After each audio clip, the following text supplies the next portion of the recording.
At the dawn of the 20th century, battleships ruled the oceans. But in the shadows, something new was taking shape.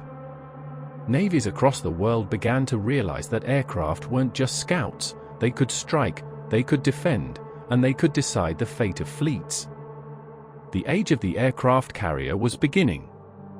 And in the middle of that uncertain transition stood a strange warship. A ship born from another nation's dream, rebuilt in haste, and ultimately sacrificed in silence. Ordered by Chile, laid down in 1913 as Almirante Cochrane. But war has a way of changing plans. When civil unrest and economic strain stalled her construction, the hull stood incomplete. Britain watched and waited. It was 1918. The war wasn't over yet. German U-boats still prowled the Atlantic, and the Royal Navy was desperate. They needed air power at sea, so the Admiralty made a bold decision. They bought the half-finished hull. And so the Chilean ship hull was reborn on British soil, rebuilt, reforged, renamed, the HMS Eagle. But this was no simple conversion. The world was still learning what the aircraft carrier's primary role would be. Her flight deck, flat and wide, was revolutionary, her hangars, elevators, and island structure, all experimental. Some said she was a compromise, a hybrid.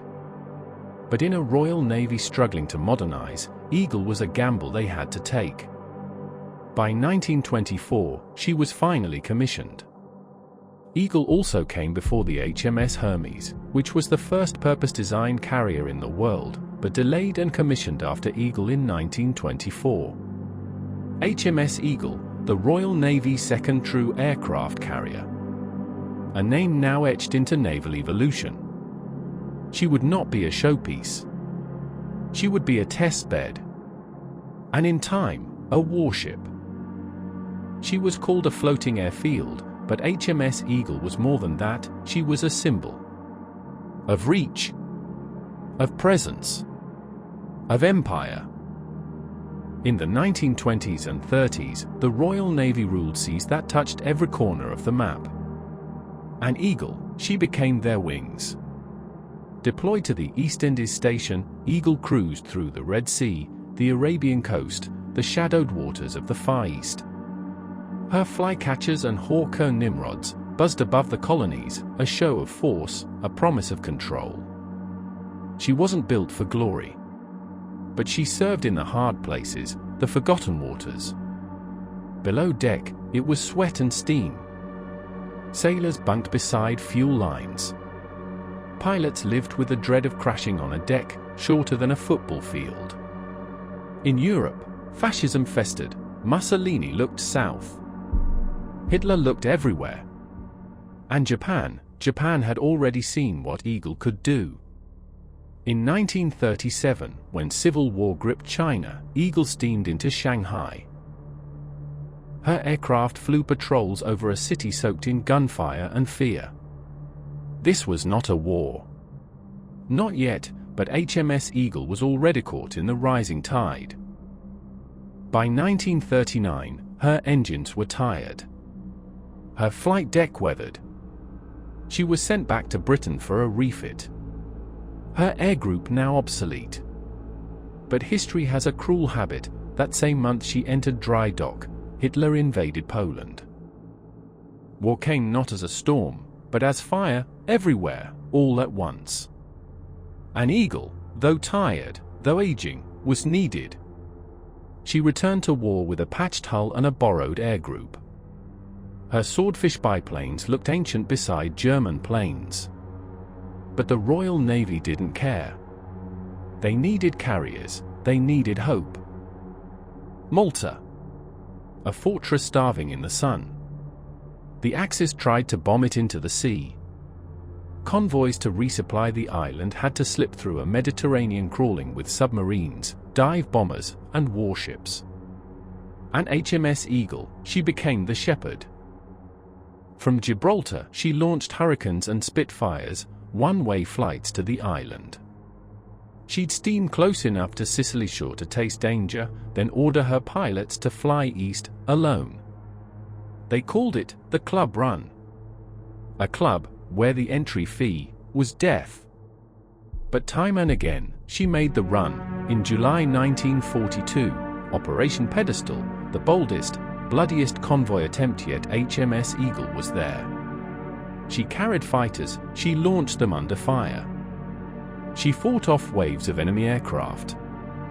Her swordfish struck at Italian convoys, her gunners fired until barrels overheated. But she was a target, and everyone knew it.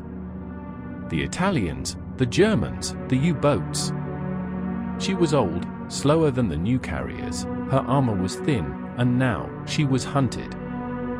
On the morning of August 11, 1942, just south of the Balearic Islands, they found her. She had survived 2 decades, from colonial patrols to convoy battles.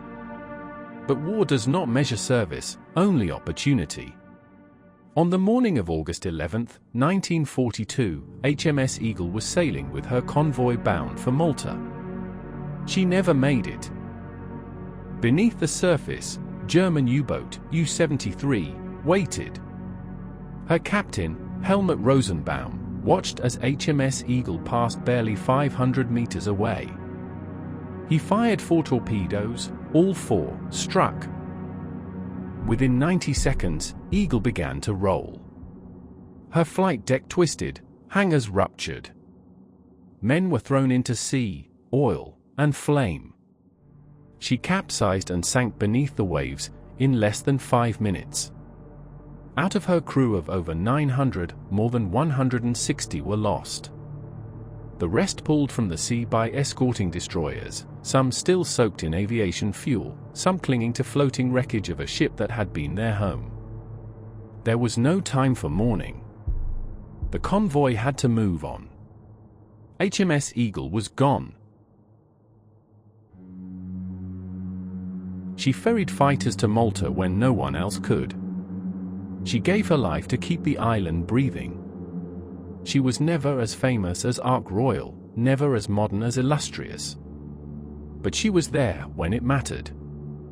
Some ships were legends. Others were lifelines.